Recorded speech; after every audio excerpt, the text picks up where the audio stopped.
Yo, yo, yo, and welcome back to the Banter Boys podcast. My name is Sanji. With me is Ryan. How you doing, boy? Yo. So I copied Ras last week, so I figured I'll copy you this week. I'm good, yo. How are you?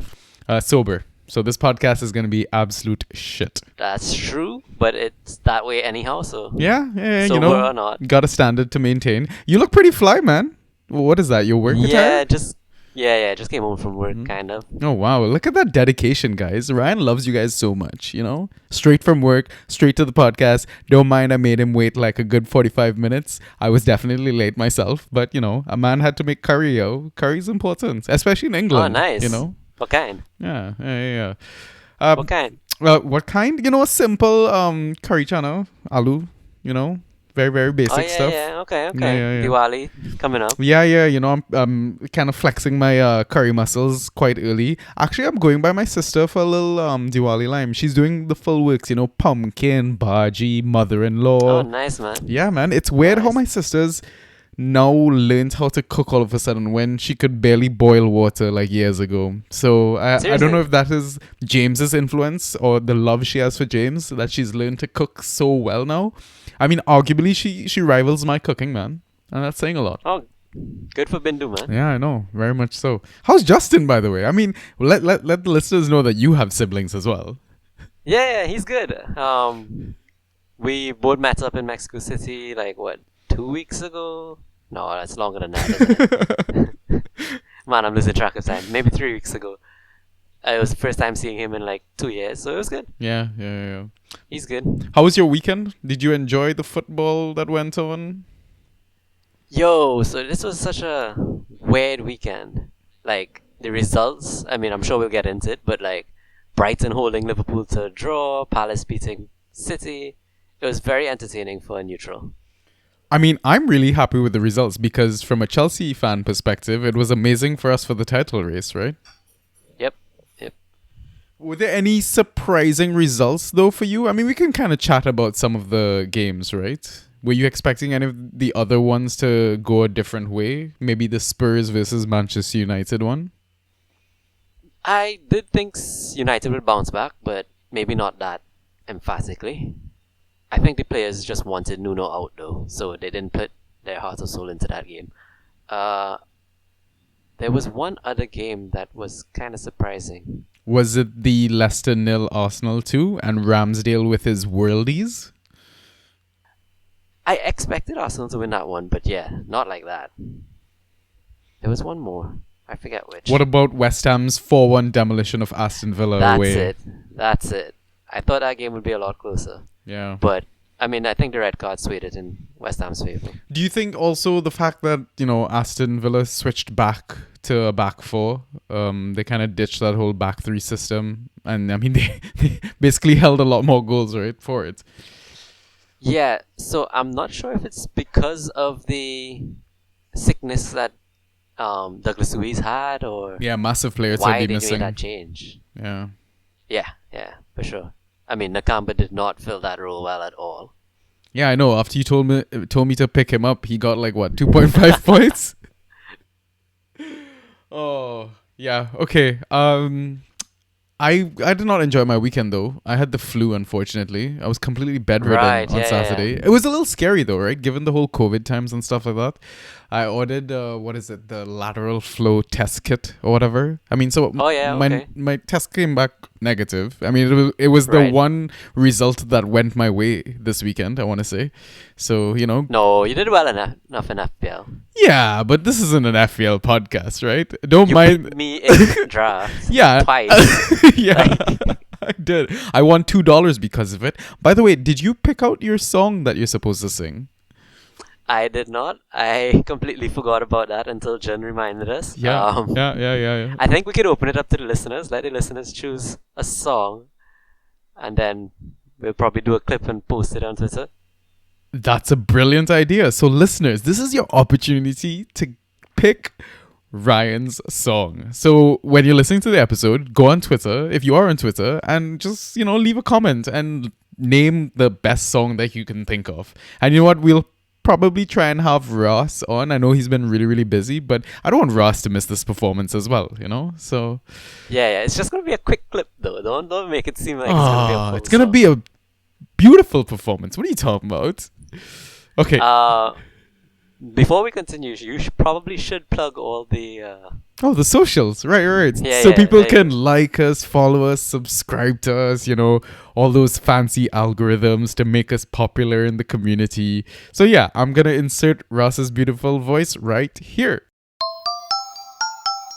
Yeah, for sure. So you can message us on Twitter and Instagram. Our handles at BantaB. On Discord in the Draft PL channel, Banta Boys #6585.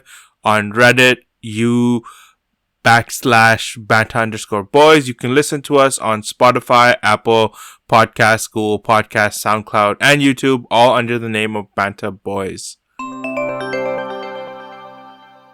Okay, so if you're new to the Banter Boys podcast, we talk everything fan tracks and sometimes OFPL. Well, OFPL draft at least. We try not to talk about FPL too many times because, then we get into ranks and that sort of stuff. And, it gets a little depressing sometimes. Yep. So, the way we usually run these pods is we have a first half, halftime pint, and then a second half. And usually in the first half, we do a little bit of a data dump, just look at a few, stat categories, and then we kind of catch up on how we performed in our respective leagues. And in the second half, we answer Twitter questions from fans and listeners, basically lovely people from our community. And then we suggest some, game week free agents or waiver picks that you could make for your next deadline or, right before the game week even starts. So let's get right into it, I think. Let's do it. Ay. Fantasy with the Banta Boys. All right, so the data dump, looking at game week 10. First, we're going to look at key passes. So the highest number of key passes recorded in this game week was 5, and that was by 2 players, Jack Grealish and Tielemans. Then, the second highest number was 4 by 3 players, Conor Gallagher from Crystal Palace, Josh King from Watford, Andros Townsend from Everton. And then finally, the next tier of key passes we're going to look at is 3 key passes. And that was completed by Bruno Fernandes, Callum Hudson-Odoi, Reece James, and Bukayo Saka. Ryan, you have any comments on those numbers? I'm surprised by Connor being so high up. It's been a while since he put up that kind of key pass stats, and it's against City, no less. Yeah. And well, Tielemans, he's having a great season. Yeah. But it's not too surprising, right? Given how he kind of ended last season as well, taking all those set piece duties. And it's also, I want to say, Maddison has just really dropped off as an asset completely. Yeah, that's true. So that definitely would help Tielemans, I guess, his output. And just last game week or something, he scored that screamer of a goal, right, from outside the box. As a Chelsea fan, I would know how painful it can be because we lost a cup final because of that. All right. Right, yeah, he only scores screamers, right? Yeah. He can't score a simple goal. Yeah, at all. And you know what? He pops up in a few other categories later on. So let's move on to the next one, shots and how many of those were on target. So the highest number of shots attempted was 6, and that was by 3 players. Adam Armstrong from Southampton, he had 0 on target. Harvey Barnes, in his short little cameo, I want to say of just 45 minutes, right? He had 6 shots, 3 of them on target. Jared Bowen, he had 3 of his 6 shots on target as well. Then the next tier is 5 shots attempted. Cancelo had 1 on target. Rafinha had 3 on target. Rashika from Norwich had 1 on target. Chris Wood from Burnley had 3 on target. And Hakim Ziyech had 1 on target. Then finally, 4 shots attempted. Firmino had 0 on target. Cavani had 1 on target. Jesus had 1 on target. Kai Havertz had 1 on target. Reece James had 3 of his 4 shots on target. And then Ivan Toney had 1 shot on target from his 4 attempted. What about those numbers? Harvey Barnes is impressive. Doing that in just 45 minutes. Bowen has gotten a new life, Yeah, Um, Bowen looks a beast of an asset, and he's kind of ticked along, and maybe overshadowed by Antonio and Benrahma's early season performances. yep. And it's weird to say, but I feel like this was Harvey Barnes' best game compared to all of his appearances combined together. Oh, definitely it was. And then Reece popping up in this category as well as the key pass category is just impressive. Yeah. And he didn't play tonight in the Champions League game, so there's always a chance that he starts on the weekend as well, right? Yep. Okay, so the next category is accurate crosses into the box. So the highest number of accurate crosses completed this game week was 3, and that was by Andros Townsend. And then the second highest number was 2, completed by Rafinha, Phil Foden, Matt Ritchie, Robertson from Liverpool, Charlie Taylor from Burnley, and again, Tielemans. Very nice. How do you feel about Charlie Taylor popping up there? I mean, I did suggest that, privately, I feel like he's a better asset than the likes of Semedo, right? Even though Burnley concede goals, I feel like he just has better routes to points. Yeah, you did mention that, and I think you mentioned it on your pod as well. I wasn't that keen on him, but I mean, he came good. Got an assist as well this game week, right? Racked up around 16 to 17 points, depending on what your scoring format is, right? But we usually discuss the default scoring. Correct, yeah. So, I mean, what I find interesting is that a lot of these guys with 2 accurate crosses don't have that many key passes. Yeah, so they're just pumping the ball into the box basically from their wide positions, I want to say. And not all of these guys are on set pieces either, right? Yeah, exactly. Yeah, so that's quite interesting. All right, and then we want to throw in some random extra stats. Dispossessions. The highest number was 5 from both Phil Foden and Rodrigo of Leeds. 9 clearances by Llorente from Leeds. Fouls suffered. This one was really interesting to me. Livramento with 7 suffered. Wow. Yeah. So, I mean, it kind of isn't that surprising because on eye test wise, it seems like a lot of the attack goes through him as well, right? Yeah, it does. And then finally, 4 offsides by Wilf Zaha. Do you think Zaha's position in that Crystal Palace squad is at risk given the amount of talent that they have now? Like Michael Elise, Gallagher, IU is also there. Benteke gets the odd game. I don't think so, at least because he keeps performing. I mean, he just scored. To take him out now would be criminal, but I guess, yeah, one to monitor. Yeah, for sure. Okay, so now let's move on to the game week reviews. So, Ryan, how did your game week go? So, in my league, I was playing Ras, actually. Oh, the podcast derby? No, the Banter Boys derby. Let's call it that. Yeah.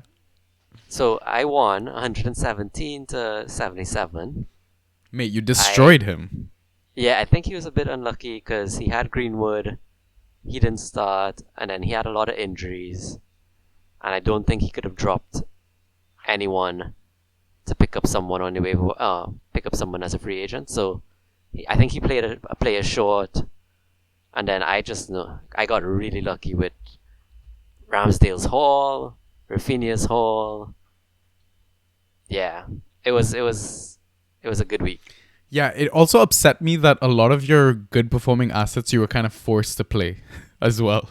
Oh right, yeah. I forgot about that because people like Aspie, Douglas Luiz, Gross didn't even start, right? So I was forced to play Henderson, I was forced to play Luke Shaw, and they all came good. Yeah, I know, right? It was like in the first or second minute, goal by Jordan Henderson. I was like, what the fuck? Yeah. Like, he's supposed to be playing CDM, like Fabinho's position. What the hell is he doing scoring? I mean, I need to catch up on all the highlights. The thing is now that I'm in school, I don't get to watch as many games, and it really upsets me. It's probably better for your fantasy performances, though. It really is. Okay, so one other thing what's up? to mention from that league is we had a manager who was unbeaten, 9 games win streak. It's finally been broken. Andres finally beat him. Shout out to you, Andres. Thank you for finally doing that. We had to knock that man off his perch, man. Yeah. And it's And quite impressive for a manager that is playing fan tracks for the first time ever. yeah, I think Aston was really, really cruising with his squad of just Liverpool players. Yeah. And the one game that Liverpool kind of messed up was where his first loss game. Coincidence, maybe, but Yeah, never know. it's always a risky strategy, right? Going with a stack, but if you can pick, I guess, one of the top teams who's is challenging for the title, then your chances are pretty good. I want to Pretty say. good. Yeah, and then Liverpool don't rotate near as heavily as City do. So Yeah, so it's easier to stack those assets and have backup options if you need them, right? yep. How was your weekend? It wasn't bad, but it wasn't good as well. So in the DPL Community League, the Traore Triad League, we had the podcast derby. So I was actually playing Joe, the host from the Draft Society podcast. And listeners, if you haven't listened to these guys, go listen to them. They're a great source of information. They've got such a vast amount of data that is both free and at a premium. But go check out their website, support those guys, give them a shout, and just show them some love. But yeah, unfortunately, we faced a loss of 125.75 to 93.5. And it's crazy because I started the game week with both Saka and Ramsdale, which was nearly like a 50-point lead. Yeah, that's like half your score, more than. Yeah, right? So everything pretty much went downhill after that. Mason Mount was ill. Mbuemo was benched, didn't even come on. Tierney was still injured. VVD even got 0.25 points. And Charlie Taylor was like my second highest scorer in that team. It was really, really sad. But the one thing, Ryan, I want to come back to you about, even though I was drunk, I should have been drinking during the game week. I was so much on, I feel like I should drop Laporte. Laporte just doesn't seem like he's going to get me points. And I fucking started Laporte. Sorry to curse, but I had -7 points in my lineup. It was painful. But you know what? We had a good laugh about it. So I also had to play him, right? Because I had no bench. Yeah. I got that -7 too. Yeah. At least one of us got the win from it, though.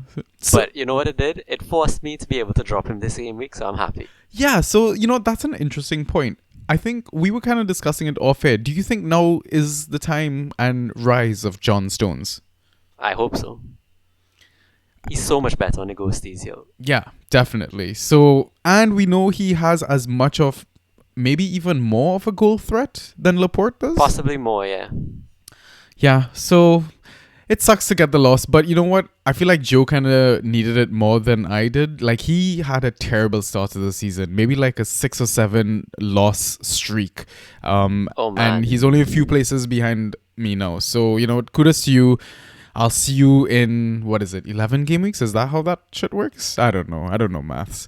But the standings, I'm currently in 6th place with 16 points. Andres is first in our league with 24 points. And the gap has kind of closed behind me. So the person right behind me is on 15 points. So I need to get my shit together and win my next game week. When we look at the cup version of the game, I think I won the cup version. They didn't really update the table on the Google Sheets, but I kind of did like a manual check, and my opponent, I think, got 48.25. So, I mean, not bad, right? Still got a win with a 93.5 score. And it really sucks when you get close to 100 or over 100 and you end up losing a match, right? So, I'm not sure what the standings look like. I was too lazy to calculate it. But, you know what? I'll take a positive, as the guy who I beat was actually in first place before that. Oh, sweet. So there weren't any trades in our league this game week, but there were a couple of interesting waiver decisions.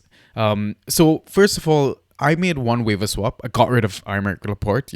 I'm fed up. I'm done. I picked up Tomiyasu for $1. Were you surprised that Tomiyasu was free, or do you think maybe I could have done better than that? No, I think that's pretty spot on. I wouldn't have really paid fab for him. But yeah, that's pretty much a free pickup. So yeah, and the one interesting one I wanted to discuss was Reguilon got picked up for 34 fab, and I'm guessing this was based on the new appointment of Conte. Yeah, it has to be, right? 34 is a lot at this stage of the season, but if he does earn that spot, he could be absolute gold. it's not a bad gamble to take.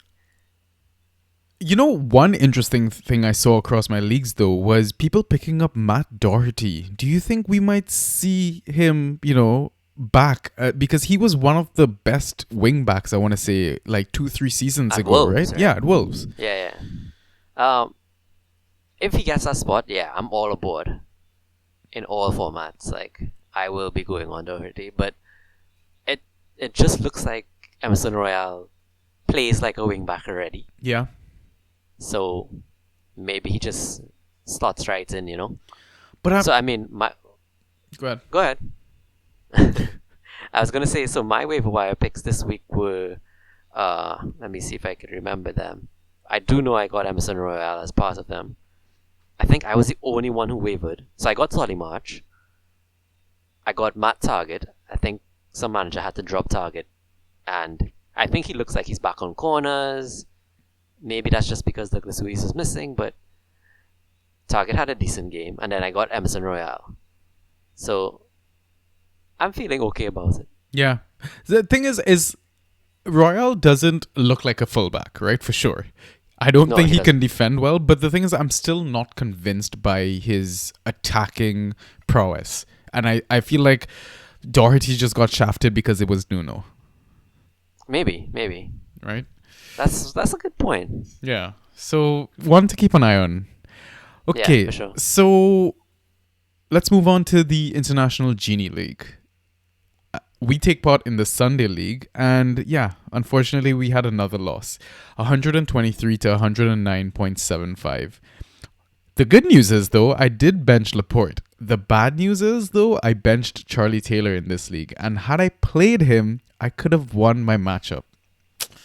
Yeah. So this is what you kind of get for hedging your bets, in a sense.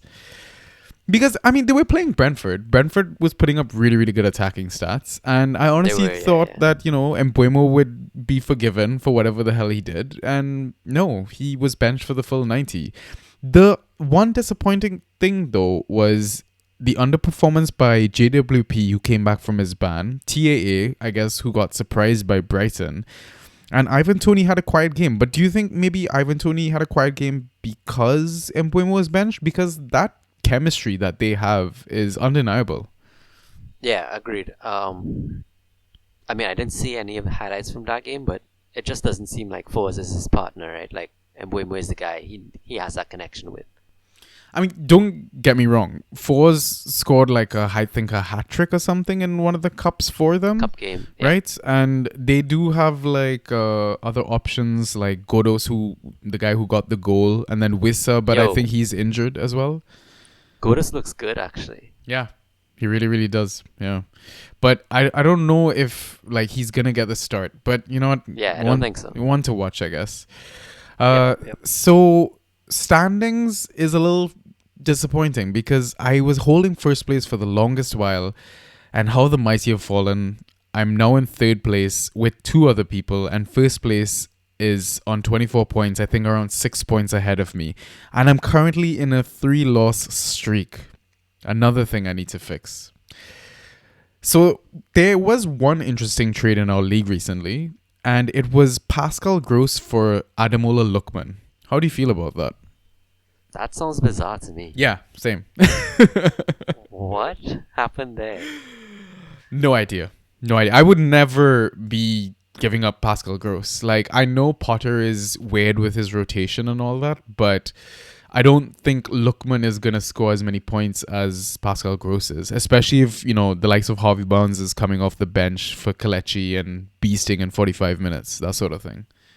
Yeah, and Gross is their pen taker, so... Yeah, exactly. Yeah. So it was a little bit of a weird one to see. So there was an interesting waiver as well that I saw in that league. Somebody dropped Matthias Jensen for Matt Doherty for one fab. How do you feel about that one? I'm okay with it. It's an okay gamble to take. Probably just not the week before they play Norwich. Yeah, that's the thing, right? So maybe pick your timings for when you want to do these moves. Because, I mean, Jensen looks like he's back and nailed a spot. He's on all the set pieces. So his ghost points are pretty safe, right? I mean, listen, if Matt Doherty gets the start and nails that position, then it is probably even like a fair trade, right? If you had to trade with somebody. Yeah, probably. And the couple of waiver moves that I made were I dropped Laporte and Semedo in that league. I still don't know why I tried to rely on Semedo as a Hail Mary. But yeah, I picked up Lewis Dunk and John Stones. Thoughts? You must feel real good about those. Those are solid, like, centre backs with actual goal threat, proper ghosties, Yeah, I was really surprised that Lewis Dunk was even free, right? Yeah, what happened there? No He has idea. great fixtures coming up. Yeah, exactly. Newcastle up next. And yeah, you mentioned it off air as well. Brighton do have like a great run coming up. So if you can get Brighton assets, go for it. Yep. I now have Solly March and Gross, so... Yeah, I really wanted to get Solly March, but some other managers spent a couple extra dollars than me. So, c'est la vie. Yeah. All right, the final thing we want to look at is Perfect 11. So I have no idea how I managed to go up 2 spots this game week because I'm pretty sure I had terrible picks like TAA, Cancelo, Foden even had like 1.5. Ivan Toney was quiet like we mentioned. But maybe it's because I had Reece James. Beautiful 2 goals and a clean sheet. Nice. I have no clue how I did, but I know I climbed a few spots as well. Yeah, I think you did. You had much better picks. I think you had Rafinha and Rodrigo and stuff like that, right? Yeah, I had Rafinha, Rodrigo. It didn't help that I went for Meslier in goal. I also had Reece James, Chilwell, but I think I had a couple duds like KDB and Foden. I went ham on City and that did not help. Yeah. Cancelo was horrible. Yeah, I think, you know what, there are some just mainstays that I know, like, we said this about, like, Adama Traore and, like, ASM, those guys are good at dribbling, but there are some mainstays that we just, I think, need to leave in forever, like Mendy from Chelsea, the goalkeeper, right? Agreed, yeah. And Jack Grealish from Man City. Like, Grealish is just an amazing ghost points player. Yeah, fair point. I'm up to 39th now, I just checked. I think I was like 43rd last week. Okay. So, progress for us. But first place is 134 points ahead. Good thing it's only been 10 game weeks in. That is crazy. Because Yeah. I think you're 100 points ahead of me. Yeah. So we got some work to do. All right. So that wraps up the first stuff. And I think now is the perfect time for our halftime pint. Ryan, I will see you after the break. Sounds good.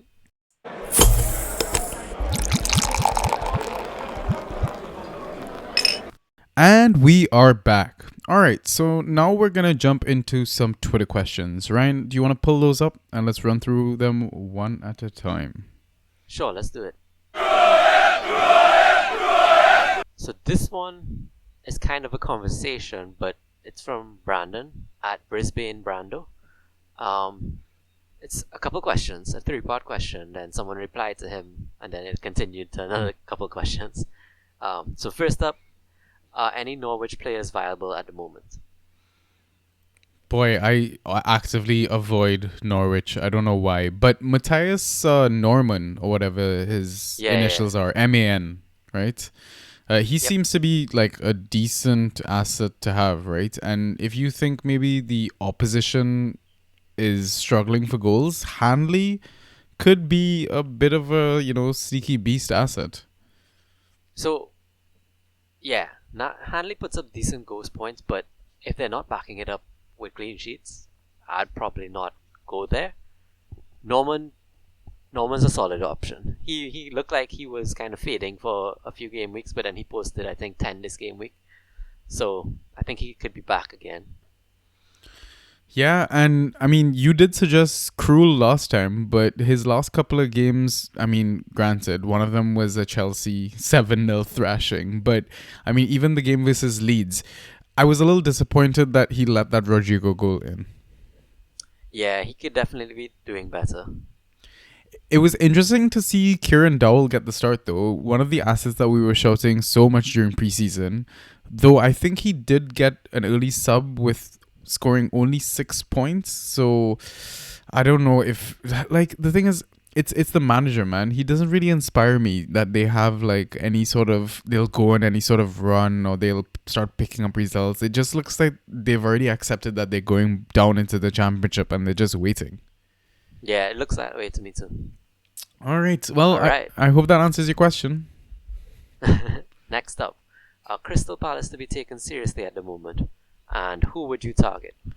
Yeah, I definitely have to, bite my tongue and again reverse the prediction that we made during that episode of, Crystal Palace to go down. Ryan, I know the first one that I'm going to suggest is a bit of a painful one for you to accept, but I think you'll agree with Oh, me. man. Yeah, Conor Gallagher. Yeah. I saw the highlights of that game. He looked fantastic. Yeah, Michael Elise, I know he isn't getting consistent starts, but once he does, I feel like he's going to be a beast of an asset as well.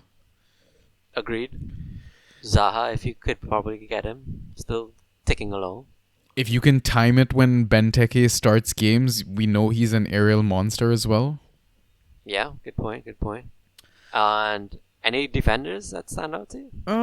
Not really. Maybe Mitchell. He's one of the assets that I have written down for our next segment. But Okay. I feel like maybe it's if you can kind of predict the clean sheet sort of thing, right? I don't really have any faith in them getting like attacking returns. But one I will say though, and in my leagues, I think people have kind of jumped early as well, is Eberechi Eze. Oh, nice. He's coming back soon, right? Yeah. I think he's kind of training with the team, but like slowly being eased back into it. So maybe we might see him as a possible asset in the new year, I want to say. Oh, okay. That's a ways away still. Yeah. I think I mean, I could be wrong, right? Let's just keep an eye on it, and pod by pod, episode by episode, we will keep you updated as to whether or not you should pick him up or whatnot. But I think if you have an injury reserve spot like you do in your league, Ryan, it's it's with us storing him, right? So yeah, I agree. okay. All right, and the last question, last part of the question, when do you start prepping for AFCON replacements? Yeah, so I guess we need to do a bit of analysis as to, which teams have which AFCON players and whatnot. I mean, off the top of our head, like the first few ones I would immediately think of is Liverpool being affected. Yep, I would say Leicester as well. Yeah, that's true. Ndidi's back finally, but Nacho, I think, and Ndidi, yeah. Yeah, and I don't know, is Sumari as well? I have to check, honestly. Yeah, I'm not sure. He might be French. And Daka as well, potentially. I'm not sure. No clue. Yeah, I know we should really do our homework. Pre-season. We did this pre-season, but I can't remember what we found.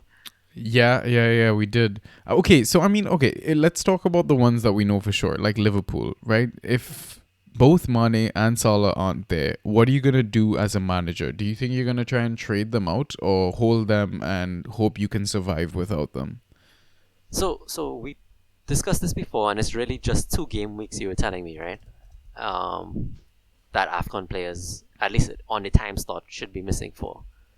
But then it's a question of if they go far into the tournament, say they make the final, are they going to come back fit enough to be playing for their club immediately, right? Maybe they need a week's break, a week and a half, 2 weeks. So that's my question. Like, I don't think Egypt is going to win AFCON. Why not? One of my friend's cousins plays for Egypt. I think they're going to win. What? Yeah, did I not tell you this? I basically have, what is it, a third degree of connection to Mo Salah? Mo Salah's basically my best friend. Nice. Yeah. But okay, so I did a quick Google search, right?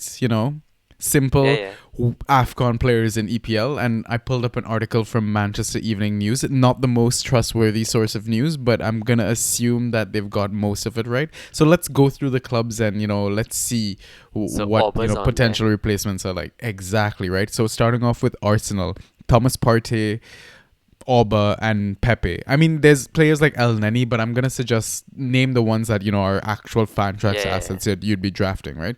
So if the likes of these guys are missing, like, I mean, I might be slightly concerned about Arsenal keeping clean sheets, but then, what, I'd be a bit higher and maybe bringing in Lacazette. Right? Yep. So Aston Villa, they're not gonna have Nakamba, but we know he's a bit of a waste. So hopefully Douglas Luiz is there. But the likes of Bertrand Traore, who plays for Burkina Faso, he's not gonna be there. But I mean, he's not even getting game time right now. Yep. Brentford, the only person I'm seeing is Onyeka, but I feel like they have a plethora of midfielders that they'll be quite okay. Brighton are gonna be missing Bissouma. Maybe it affects their ability to keep more clean sheets. This one's big. Burnley are going to be missing Maxwell Cornet. Now, he's hit the ground running in the EPL. He looks great. Yeah, really, really does. Another big one for Chelsea as well. I mean, we're going to be missing Hakim Ziyech, but I don't think he's going to play that many minutes. But Edward Mendy. So maybe picking up Kepa is an option. Right. Fair. So we ran through Crystal Palace just now. Zaha for Ivory Coast, Jordan Ayew for Ghana, Kouyaté, Senegal. So if these guys are missing, maybe keep an eye on Benteke's status. Maybe Olise starts getting, his full 90 minutes by then. At Everton, Iwobi's going to be missing for them. But I'm hoping maybe DCL and, the other boys are going to be fit and firing for them.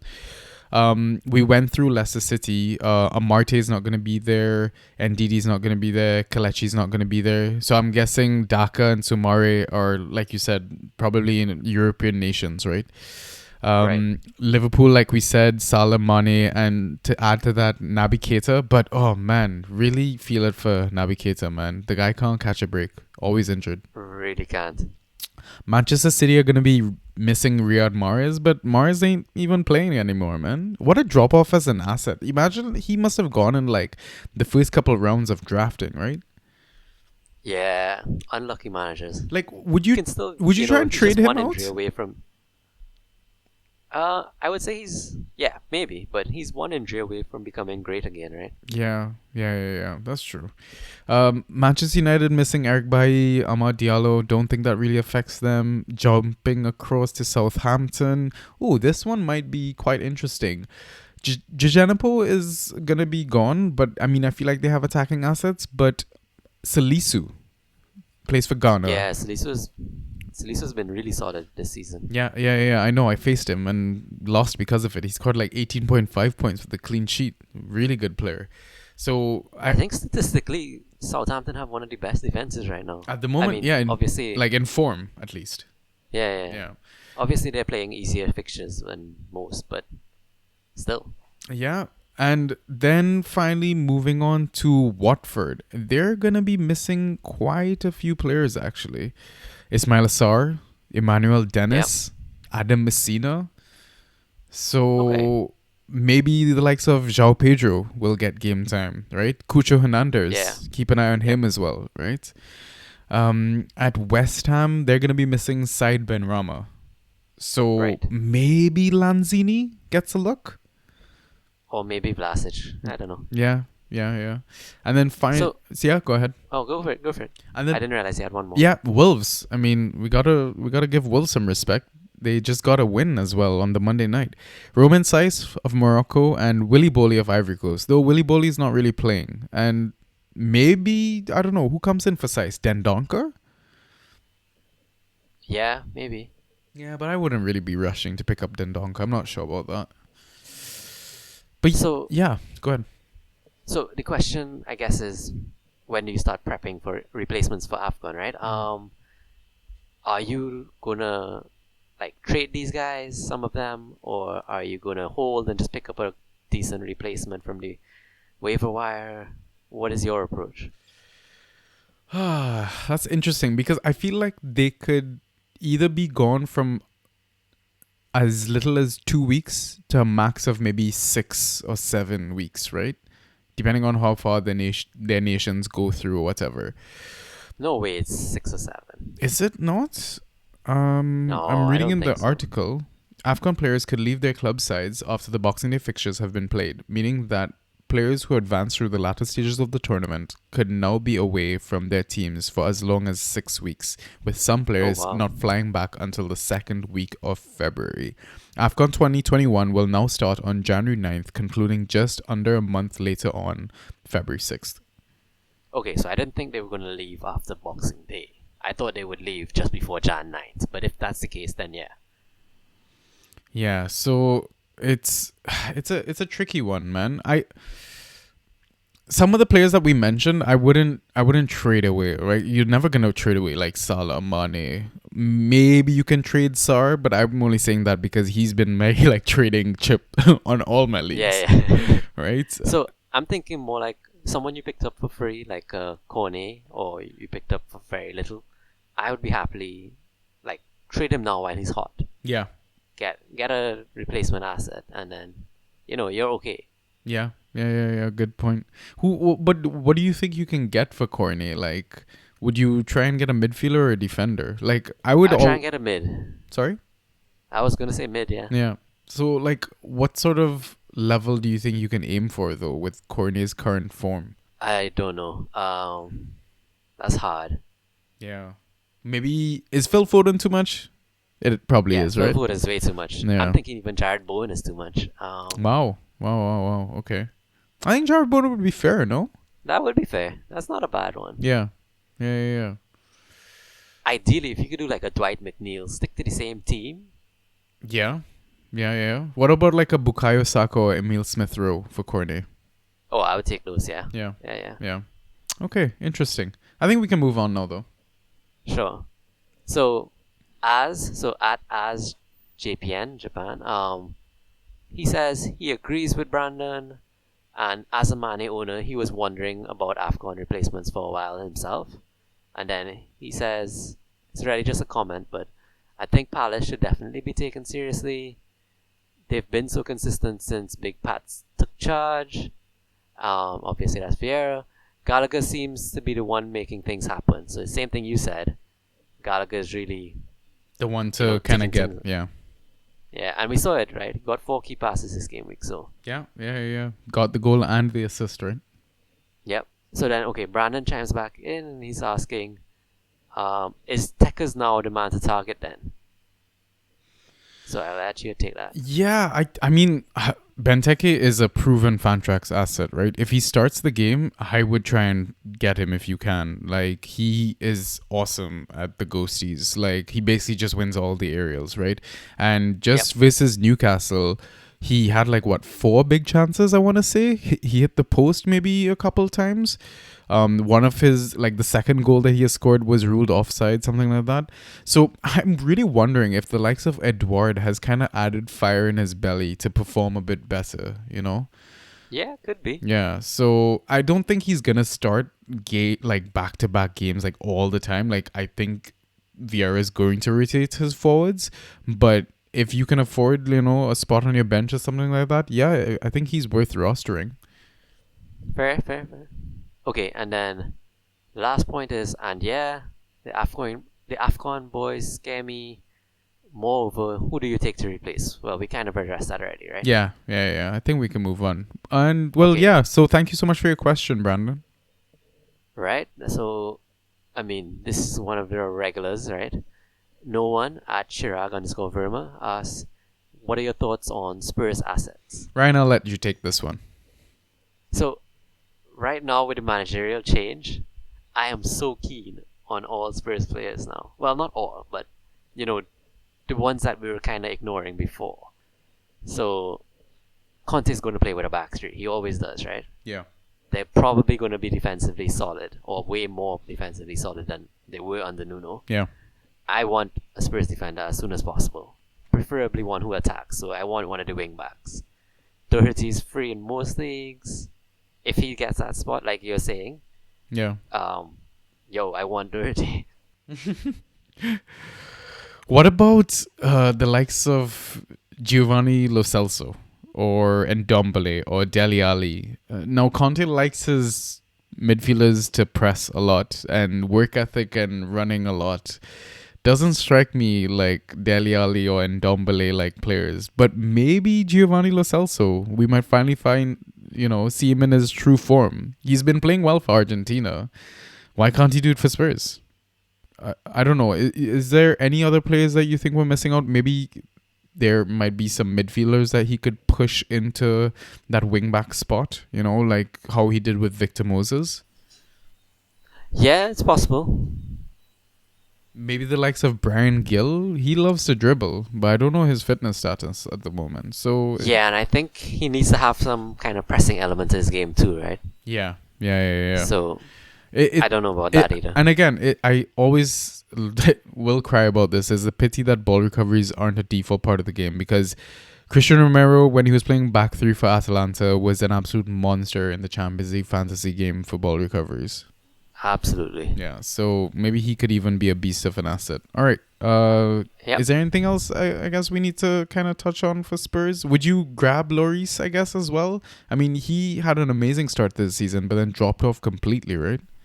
Yeah, he did. I would probably wait and see on Lloris. Yeah. And I mean, obviously you can't pick up Son and Kane for free, but would you maybe, as a manager who owns them right now, hold, trade low sort of thing? Like maybe buy low, I guess, is the way I should phrase that. Yeah, so I don't know. That's hard. Because It's tricky. the reason I asked is because, I mean, not in Fantrax, but OFPL draft, you did a very interesting trade, right? Cristiano Ronaldo for Harry Kane. Yep, I did that before the announcement, but I felt great about it, getting Ronaldo. Now, maybe not so much, because now Kane is going to be a focal Conte man, right? Like, Yeah, but Ronaldo is world class, right? He even saved Ole's job again tonight by scoring a brace. that second finish, yo. I didn't see the first goal, but man, Yeah. what a monster. World class, man. Yeah, I wouldn't be too worried about that trade. All right. Thank you, as always, Shirag, for all your questions. I think we can move on to the last one. Okay, so the last one, man with no name. So, at Debangster1, so that's Debs. Yeah, yo, Debs. Oh, sweet. Okay, so here he says, who will Conte kill first in the Spurs squad? Dele Alli. You think so? Yeah, Okay, yeah. that's fair, that's I think so. But it's interesting though. When Nuno was there, I feel like Dele Alli was one of the players that he was covering like the most ground or something like that, right? So maybe not Dele Alli. It's weird to say. Maybe Bergwijn? I don't know. I was thinking Bergwijn myself. Yeah. Who else comes to mind though for you? Like who's like slack? Maybe Ndombele? I don't know if Ndombele Skip. strikes me as a person that runs a lot. I think Skip or Ndombele, like something needs to change in that mid, Yeah. and I think Højbjerg should be fine. Yeah, But- yeah. He's too good of a player to drop, honestly. Yeah. Okay, and that is the question. Thank you, listeners, for submitting all of those. Had a lot of fun answering that. Now on to our last section, the waiver picks. So basically, we suggest assets that are under 50% owned. So maybe, it's an easier chance for you to get these gems. So Ryan, I'm going to take home teams. You can take away teams. So Sure. we've got a Friday fixture. Don't forget. First one, Southampton versus Aston Villa. So I've got 4 names written down here. Silisu, 45% owned. McCarthy, 25% owned. KWP, Kyle Walker-Peters, 16% owned. And Broja, 22% owned. So I went with the defensive ones first because, like we mentioned, they're kind of in form, right, in terms of fixtures, and they've been keeping clean sheets and whatnot. I mean, the likes of Livermento, if you own him, has been smashing it recently in Fantrax. I mean, even in FPL, right? But the one I'm going to say is be cautious on is Broja, 22% owned. He kind of does have a bit of an ankle injury. And I mean, Che Adams and Adam Armstrong came back into the fold and they played really, really well. So I'm not sure if it's going to be that easy for Hasenhüttl to displace them, because I feel like he goes with the players that are on form, right? Just based on his comments about Broja, scoring goals and wanting to start him, back-to-back games, etc. So yeah, what about Aston Villa? Yeah, those are all fair. The only one I really want to list off is Hause. So you mentioned this to me off air, that he put up 4 or 6 points after conceding 4 goals. Conceding 4, Yeah. so that's solid. Like I think we both took a look at him separately, but we discussed it. The games he played, he's been great. Yeah. In terms of goals points. Yeah, really has. So I think he's only 7% owned, and Conce's actually 40% owned or something, so he's still widely available, but Conce doesn't put up anywhere near to the goals points that Hause does. So And Conce got a red card as well, didn't he? Yeah. So Mings was benched. I mean, Mings has been causing a lot of errors and a lot of goals has been coming through him. So at the moment, it feels like Hause is like the best of the three. It does. I mean, and yeah, he wasn't even starting every game, right? Tuan Zibe had a few games here and there, but if he nails that spot, he's a great pickup. Yeah, great shout. All right, next game starting us off on Saturday morning with the Manchester Derby. Manchester United versus Man City. The only asset I'm really kind of going to suggest is McTominay, 19% owned. Though I feel like all the good Manchester United assets, even though they're terrible at the moment, are already picked, right? So just kind of one to keep an eye on. What about at Man City? I mean, pretty much no options are free at City, but, you know, Laporte just got his red card. He'll be suspended. Maybe Nathan Ake gets a shout. It really should just be John Stones though, so don't take that too seriously. And Cancelo, if he starts again in Champions League, really needs a rest. It's a matter of time before Zinchenko gets the game.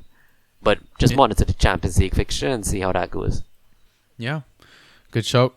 Next game, Brentford versus Norwich. Couple of assets. Norgard, 48% owned. He's been kind of beasting recently, and I don't know if it's because of the injuries to... what was it, like Sheldon Baptiste and Janelt as well. We know Janelt started the season really, really hot.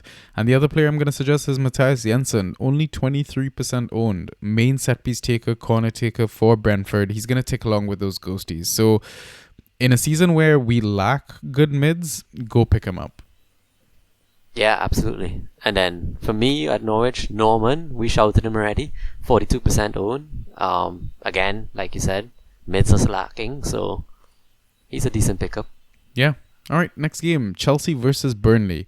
So pinch of salt with this one. RLC 22% owned. Don't think he's going to start on the weekend, but keep an eye on him throughout the season. He played in the Champions League tonight, got the full 90 minutes and played really, really well. So yeah, just one to kind of keep an eye on. What about at Burnley? So maybe backing Burnley defense is not the best in a fixture like Chelsea, but Matt Lowton and Charlie Taylor, both 31% owned. You plugged them both last game week. Well, Taylor more than Lowton, but both of them got attacking returns, right? Lowton a goal and assist, Taylor an assist. I mean, if the quality of those crosses are improving like they seem to be, those options are good. Yeah, and I think in like 3 to 4 game weeks, Burnley have a decent run themselves. Yeah, I think after Chelsea I think it opens up for them, really. Yeah. Okay. Next game, Crystal Palace versus Wolves. Pinch of salt pick, Mitchell, 21% owned. We did kind of shout him, right? When you asked me about defensive assets at Crystal Palace. Yeah, I think you just got to kind of time the fixtures and just, keep an eye on that. I know he does have a bit of attacking potential, but I wouldn't be banking on it too much. What about at Wolves? Yeah. So, 8 Nori, so I think Massa is still out. And 8 Nori, you pointed this out to me, was taking corners, Yeah. Which shoots his value up way up. Massively, yeah. I mean, he got the assist, right, for the Kilman goal. Yeah, off the corner. So yeah. And his delivery seems a lot better than, I don't know, Moutinho? Marçal. Oh, well, yeah. But yeah. So yeah. Definitely, I think he's worth a pickup for sure. Final game on the Saturday, Brighton versus Newcastle. Couple of low-owned assets. Mwepu 10% owned and Lallana 10% owned. So I saw somebody make a comparison of Mwepu to Yaya Toure. I don't know if he's that good of a player. Yeah, I know. I just saw the reaction on your face. But yeah, he did smash it even though he scored a goal. Like, he got closer to 20 points than 10 points. And I think when he played just a few minutes off the bench, the game before that, he also got a small bit of a haul, but I mean, there's potential in his play. And Adam Lallana, I heard on I think it was the Planet FPL podcast. Shout out to James and Suj. I know you guys don't listen to us, but I listen to you. Lallana has been playing a bit of a quarterback role in that Brighton team, picking up deep positions and spreading passes. I know he got an attacking return in this game, and he's kind of ticking along with ghosties. He's not going to get you double-digit scores, but he'll probably get you, 6 to 8 points every game week. What about at Newcastle? Yeah. At Newcastle, so it's hard to... assess Newcastle because I'm hearing it's going to be Emery, right? Yeah, That's that coming is in. so wild. Good So- evening. Yeah, so I can't remember his style. I don't think he's that defensively solid. I think he just has like decent all-round play. And I don't know what to make of like how the squad is going to line up. But I was surprised to see that Richie is just 45% owned because we are really lacking mids this season. So Yeah.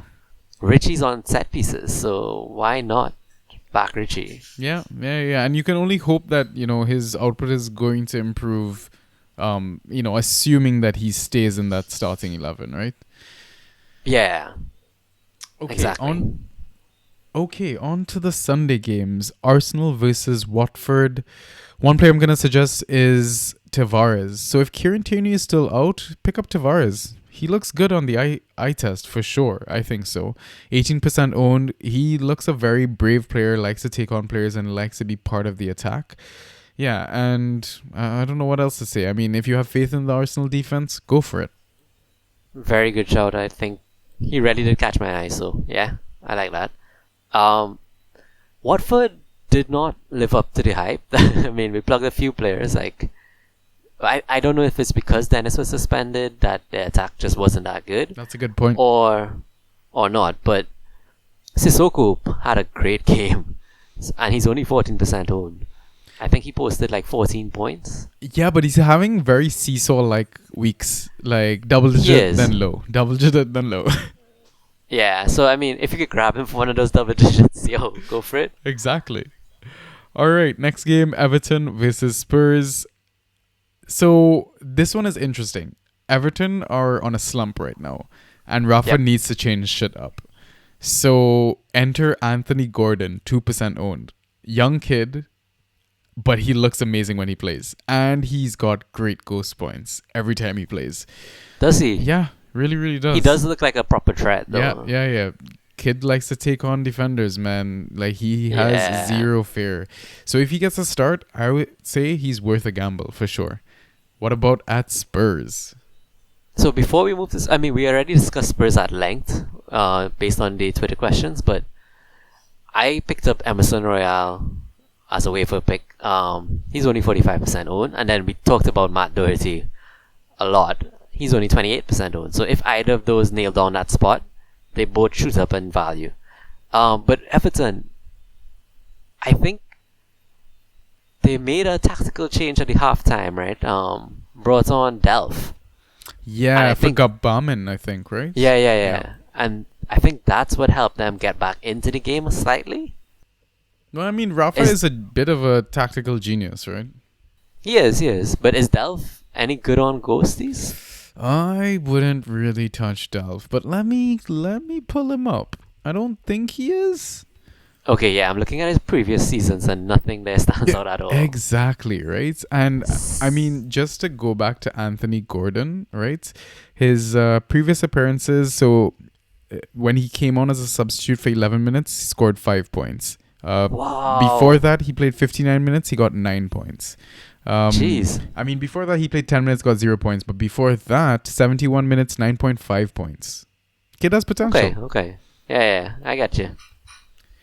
All right. right. And the next game, Leeds versus Leicester. I'm going to suggest Llorente, 13% owned, though I wouldn't be rushing to pick him up because Leeds still look terrible. Like, they look like a proper Sunday League championship team at the moment.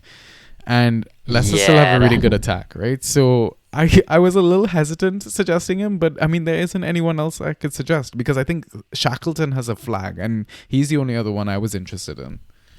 Fair. For Leicester, the only player I could shout is Luke Thomas, and that's really because it's Ricardo's out, right? I think so. And Luke Thomas nearly scored as well versus Arsenal. I don't know if you saw that He chance. did. Yeah. Yeah, I saw it. I think he shot it right at the keeper. Or did he miss altogether? No, just Can't missed remember. outside the post. Yeah. Right, yeah. So he looked bright. I think Leicester are a weird team at the moment, though, because they had a great game. What was it, versus United? They had a decent game. I forget the one before Arsenal, but then against Arsenal, they looked lost for a good bit of the game until they finally made their way back into it and were peppering Ramsdale a lot in the second half. So I don't know what to think of Leicester right now. It seems like they're still trying to figure out who to start, right? Like, is Maddison with starting? Harvey Barnes came on at halftime, did a lot. Like, I don't know. So I'm going to ask you one interesting thing. James Justin, 18% owned. When are you going to be rostering him in? So I grabbed him last week and just stuck him on my injury reserve. I think he's training with the team now, and he's supposed to get an under 23 game this month. So soon, I think maybe in the next week or two. And I think all of that is really just prepping him to maybe get a start. Well, not a start, an appearance from next month, that's soon. We have an international break, right? So that's not that many game weeks away. And I think Roger's comment in terms of he was doing no contact training, so not full contact or limited contact.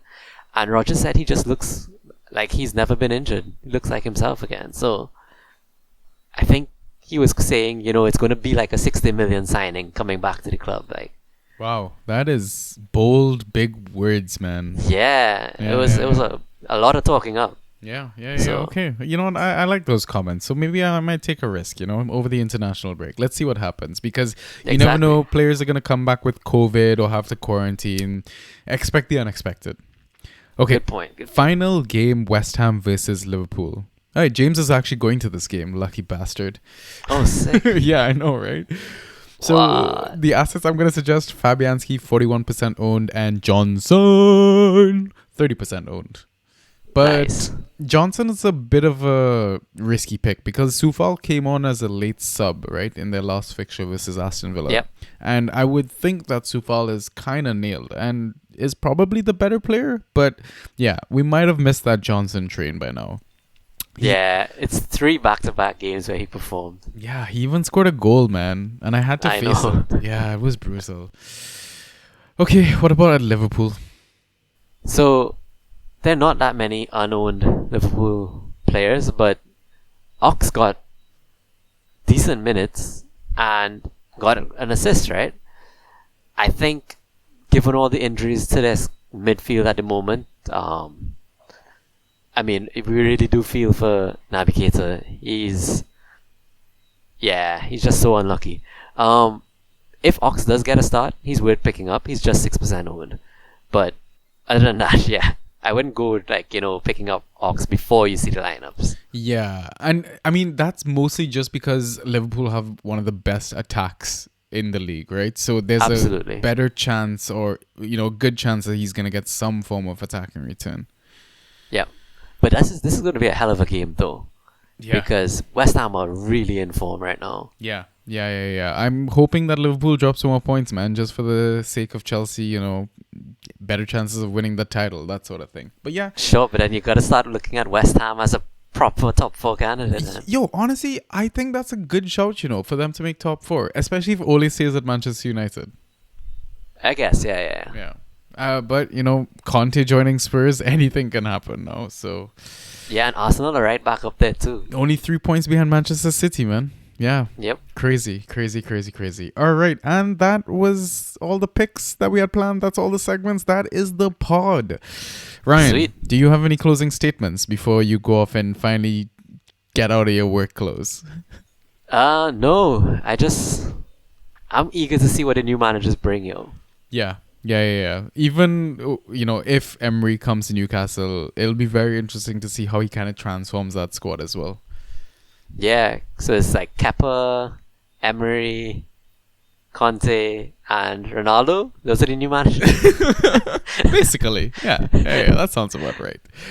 Okay, cool. On that note, yeah, I think we can sign off. And Ryan, thanks again for filling in for Ross. Listeners, I know you miss Ross's lovely voice, but it's been a pleasure having you on, Ryan. Not a problem, man. All right, so we'll see you on the next episode then. Peace.